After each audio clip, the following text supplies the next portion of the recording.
Before history was written in ink, it was written in blood and shadow, carved into the very bedrock of the human mind. There are some nightmares that are universal, some fears that stalk us regardless of which ocean we sail or which mountain we climb. The fear of the dark, the fear of being trapped, and the fear of the beast that waits in the dark, a hunger in its eyes. This is the story of a monster who fed on the flesh of the innocent, and the hero who dared to end the cycle. It is a story of a maze with no exit and a thread that led the way home. To understand the fury of the beast, we must first look upon the arrogance of men. Our tale begins in the sun-drenched, salt-sprayed air of ancient Athens, a city that was not yet the glittering jewel of philosophy, but a subordinate kingdom staggering under the weight of a cruel debt. Across the wine-dark sea lay the island of Crete, the throne of King Minos. Minos was a king of power, but also a king cursed by the gods. To punish him for breaking a vow, the gods inflicted a madness upon his wife, Pasiphae, a madness so forbidden and unnatural that it could only be contained behind walls.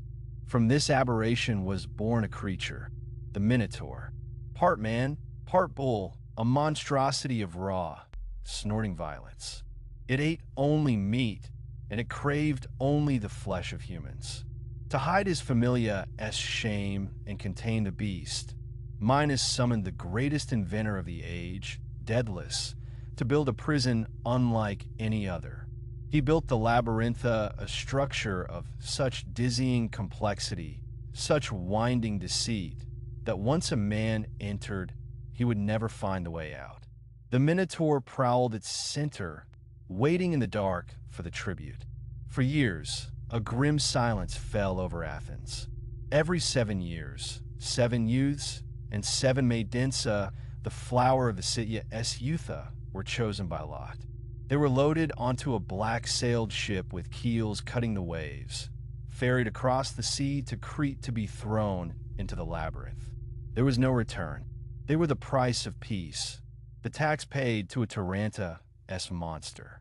Imagine the grief in the streets of Athens, the parents weeping as the dice were cast, knowing their children were destined for the jaws of a nightmare.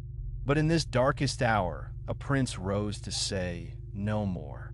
His name was Theseus, son of the great Athenian king Aegeus, raised by his mother in the countryside.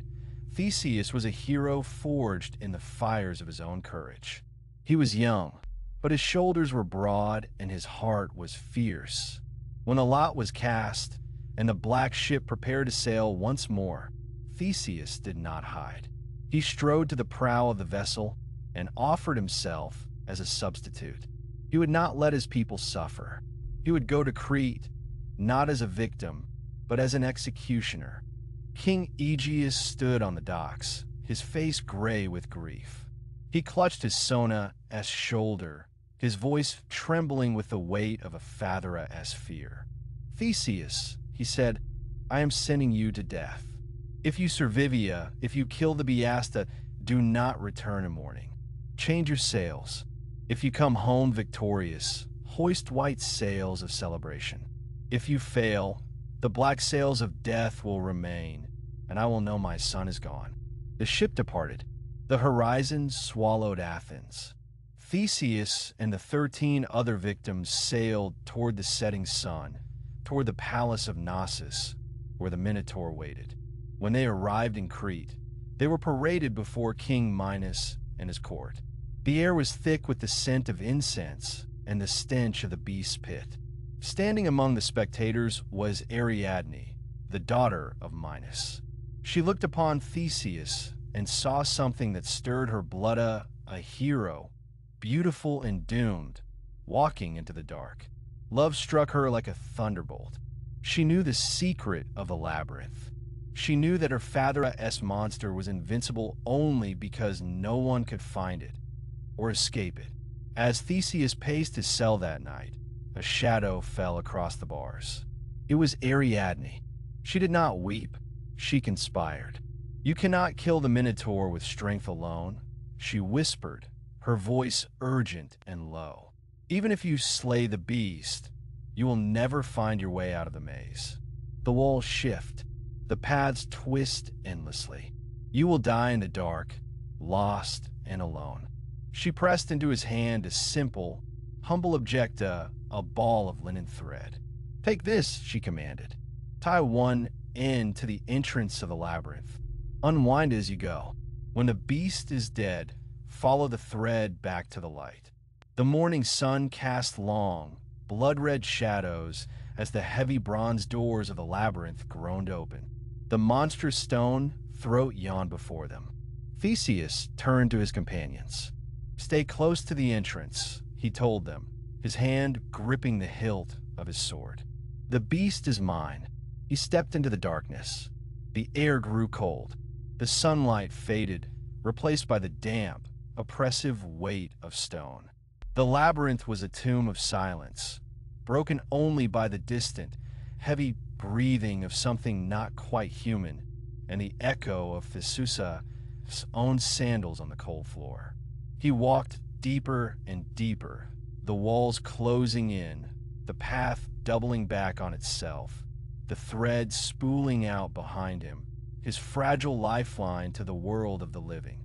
Then the smell hit him, the rank copper tang of dried blood and raw slaughter.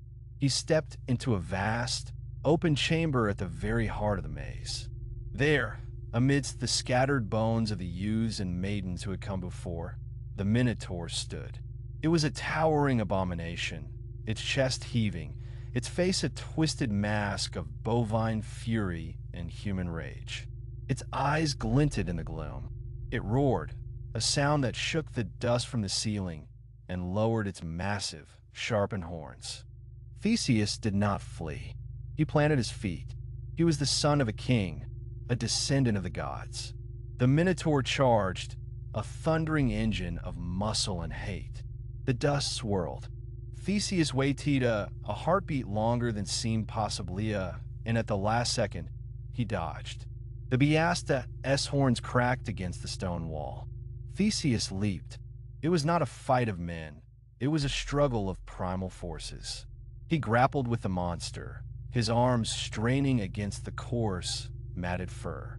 The Minotaur thrashed, its strength immense, tossing the hero as if he were a child. Theseus slammed into the ground, the breath driven from his lungs. The beast loomed over him, saliva dripping from its jagged teeth, preparing to crush him. But Theseus' hand found his sword at the hilt slick with sweat. He struck. He drove the blade into the ribcage of the monster, once, twice, a third time, piercing the heart of the nightmare. The Minotaur let out a gurgling, shuddering gasp and collapsed, its massive frame shuddering in the dust. Silence returned to the labyrinth. But Theseus did not rest. The heavy labor began.